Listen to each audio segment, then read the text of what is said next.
Hello दोस्तों, आज की कहानी है गरीब पिता की समझदार बेटी। विनोदपुर नाम के गांव में रामलाल नाम का एक बहुत ही अमीर सेठ रहता था, जिसके पास लगभग पूरे गांव की जमीन गिरवी थी। रामलाल स्वभाव से बहुत ही चालाक था। वह गांव वालों को खूब बेवकूफ बनाता था। सेठ जी, इस बार भी बाढ़ में पूरे गांव की फसल खराब हो गई है। कुछ ही देर में गांव वाले आते होंगे। अपनी अपनी जमीन गिरवी रखने और ब्याज ज्यादा बढ़ा कर दिया। सेठ जी, हम गांव वाले बहुत मुसीबत में हैं, खाने के लाले पड़ गए हैं। अब आपका ही सहारा है।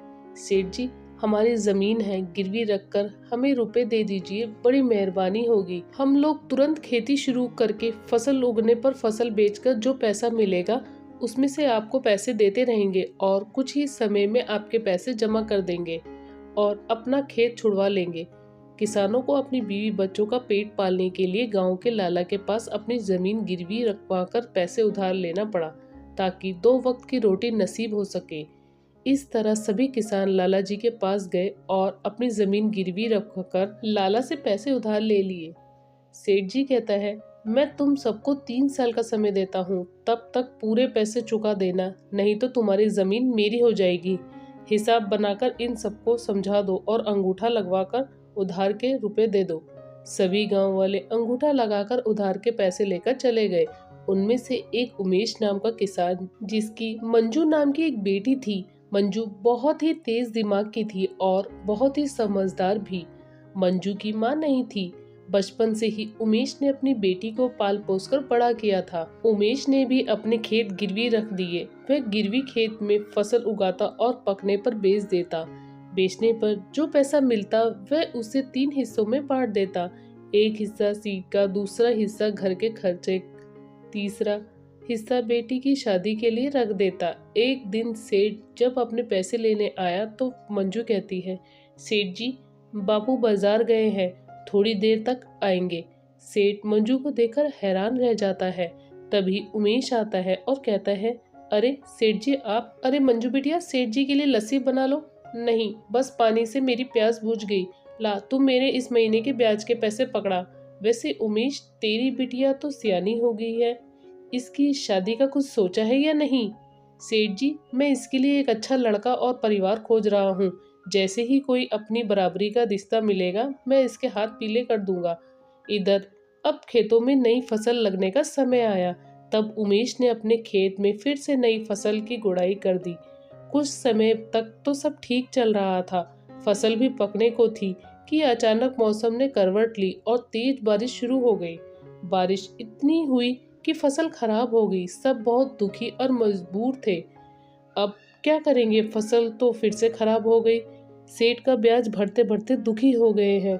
वह तो अपने पूरे पैसे लेने आएगा, नहीं तो हमें अपना खेत देना पड़ेगा। चिंता मत करो बापू, कोई ना कोई रास्ता निकल आएगा। सेठ से बात करेंगे तो वह हमें कुछ दिन की और मोहलत दे देंगे। मालिक, इस बार बारिश की वजह से आधे से ज्यादा फसल खराब हो गई। इस बार मैं आपके पैसे नहीं दे पाऊंगा।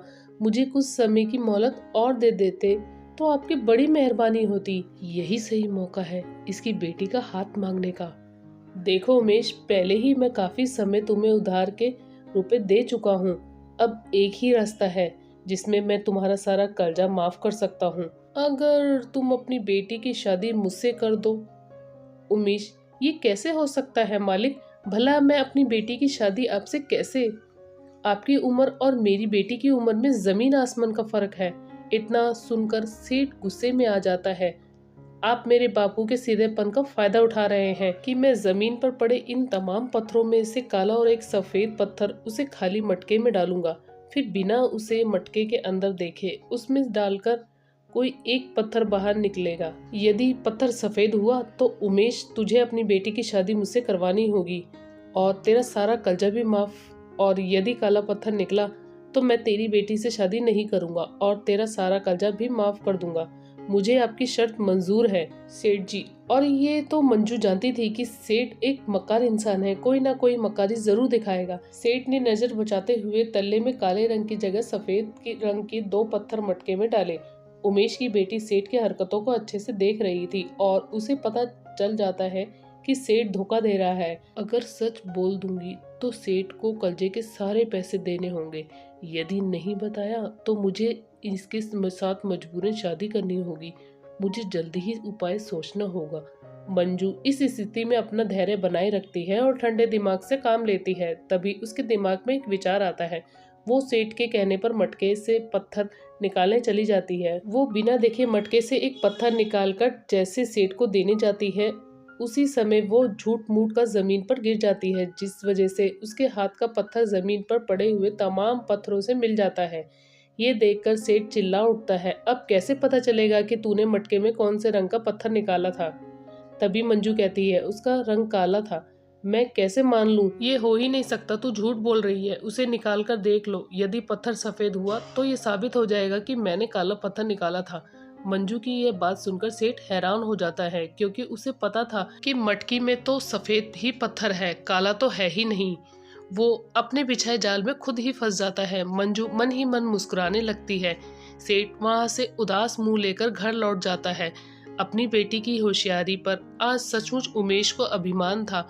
कुछ समय बाद उमेश धूमधाम से अपनी बेटी मंजू की शादी एक अच्छे घर में कर देता है। दोस्तों, आपको ये कहानी कैसी लगी हमें कमेंट करके जरूर बताएं।